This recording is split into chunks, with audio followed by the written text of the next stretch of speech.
Lincoln was not the first American president to govern in wartime, but none of the previous occasions had so pervaded the national fabric as this.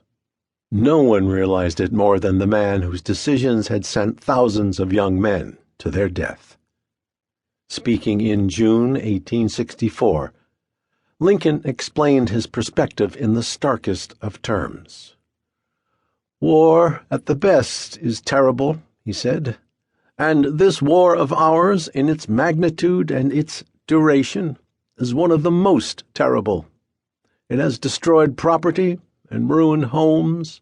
It has produced a national debt and taxation unprecedented. It has carried mourning to almost every home, until it can almost be said that the heavens are hung in black. Yet it continues."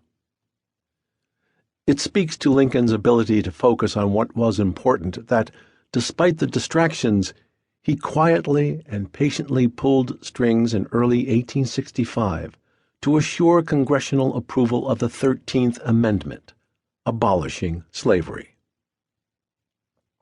It further drained him, but he persisted and made full use of the prestige and patronage of the executive branch to muster the necessary House support. When the vote was called on January 31, 1865, it passed with just 3 more than the needed 2/3 majority. Lincoln declared it a great moral victory. In its aftermath, he began thinking more and more about escaping Washington for a while. Since taking office on March 4, 1861, Abraham Lincoln had been a reluctant and very occasional out-of-town traveler. During his entire first term, he had undertaken just 16 trips away from the capital, averaging 3.25 days apiece. These excursions invariably involved either military matters or official appearances. What passed for a rest break were the early summer and late fall weeks, variously from June 1862 to November 1864, that he spent with his family in a house on the grounds of the Soldiers' Home in northeast Washington, an easy 3-mile ride from the White House.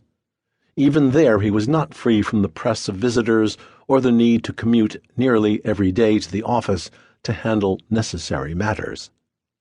With spring military operations in the offing, some time away seemed like an unobtainable luxury. Still, he had made no definite decision when an unexpected telegram arrived on March 20, 1865, that made it for him. Approximately 130 miles south from Washington was City Point, Virginia, known today as Hopewell, just where the Appomattox River entered the James River. Once the clearinghouse for shipping intended for Petersburg, 10 river miles distant, since June 1864 it had been the logistical hub for Union forces operating against Richmond and Petersburg. Perched atop a long bluff rising over a busy waterfront, and at the point of land thrust between the two rivers, was the plantation manor of Dr. Richard Epps, whose family had occupied the house for more than a century. The current residence had been uprooted when Union troops arrived, and the good doctor spent much of the war working as a contract surgeon in a Petersburg Confederate military hospital. A row of small rustic log cabins, replacing tents in the fall of 1864, stretched out in an orderly line running east of the plantation house. These unassuming habitations represented the command and control center for all the armies of the United States. A visitor about this time mused that the whole place reminds one of a frontier settlement on the skirts of our Indian territories. Near the middle of the line was a 2-room structure that doubled as head and living quarters for General Grant, who had been General-in-Chief for the Army's operations since March 1864. Beginning right after January 1, 1865, the cabin was also occupied by Grant's wife, Julia, and their young son, Jesse.